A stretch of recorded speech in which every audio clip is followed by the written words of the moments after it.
Aqui há uma ideia muito importante que todos vocês sabem, a população brasileira entre 1940 e 1980, ela passou de predominantemente rural para predominantemente urbana, sob o impulso de uma migração de um vasto contingente de pessoas que não encontraram nas cidades condições básicas de vida, sem acesso à infraestrutura urbana, às oportunidades de trabalho, de cultura e de lazer.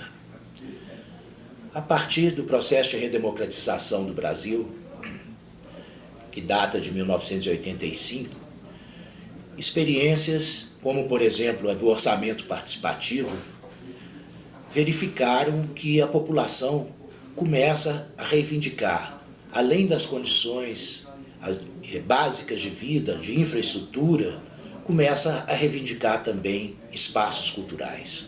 Isso é muito importante para nós que trabalhamos na área da cultura. E verificando o que essa população espera dos centros culturais, constata-se que são 3 motivações que levam as pessoas a reivindicar espaços culturais. Primeiro, elas querem um lugar de recreação, de lazer, de acesso às artes e de acesso a mais conhecimento, próximo às suas casas. Assim como as pessoas querem postos de saúde, escolas perto de casa, elas passaram também a reivindicar espaços culturais. Em segundo lugar, as pessoas têm uma expectativa de que o espaço cultural ocupe o tempo livre das crianças e dos jovens, afastando-as do risco que representa o recrutamento pelo crime organizado. A expectativa das pessoas é que o centro cultural inspire novos valores nas crianças e nos adolescentes e novas perspectivas de vida.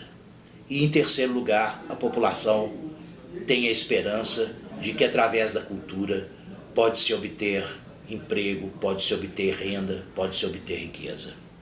Ou seja, a cultura está sendo chamada a complementar as políticas de educação. A escola não é mais suficiente, o centro cultural é necessário porque representa mais conhecimento.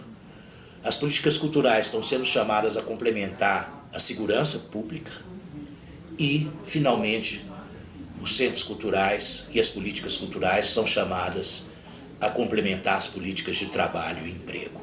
Ou seja, nossa responsabilidade cresceu muito.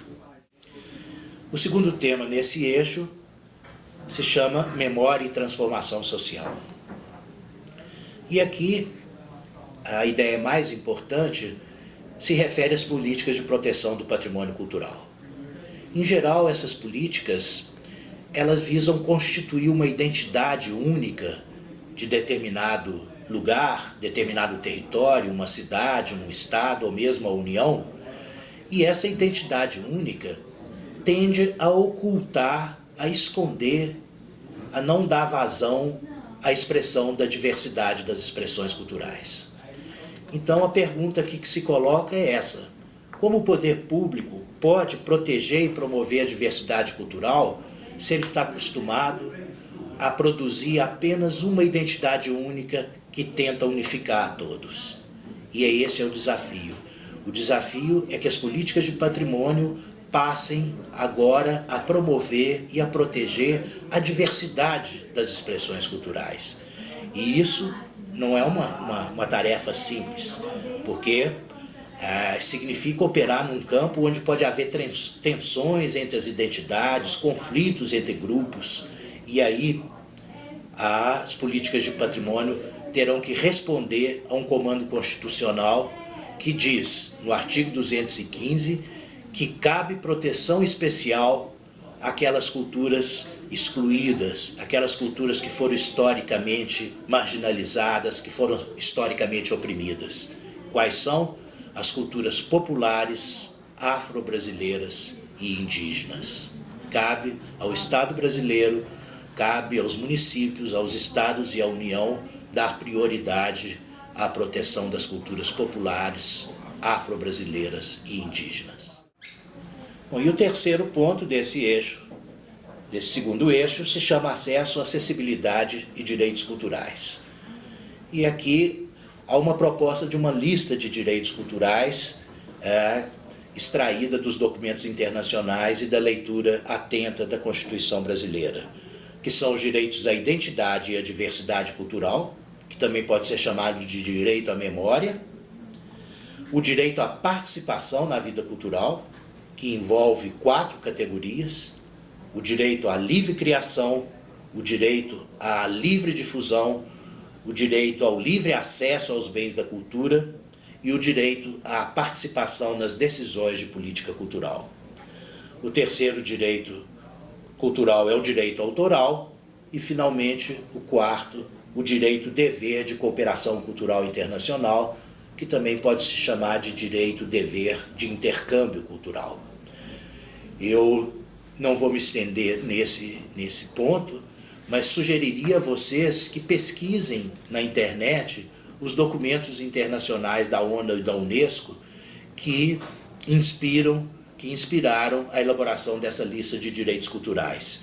E aí eu citaria rapidamente a Convenção sobre a Proteção dos Bens Culturais em caso de conflito armado, de 1954, a Convenção sobre a Proteção do Patrimônio Mundial, Cultural e Natural, que é de 1972, a Declaração Universal sobre a Diversidade Cultural, que é de 2001, a Declaração sobre os Direitos das Pessoas Pertencentes às Minorias Nacionais, Étnicas, Religiosas e Linguísticas, que é de 92, a Recomendação sobre a Salvaguarda da Cultura Tradicional Popular, que é de 1989, a Recomendação sobre o Status do Artista, de 1980, a Declaração do México sobre as Políticas Culturais, que é de 1982, a Convenção Universal sobre o Direito de Autor, que é de 1952, e a Declaração de Princípios da Cooperação Cultural Internacional. E, finalmente, a declaração, a primeira de todos, e a que gerou todos esses direitos, que é a Declaração Universal dos Direitos do Homem, de 1948, que eu aconselharia que vocês fossem ao artigo 27, que é o artigo que trata especificamente da cultura.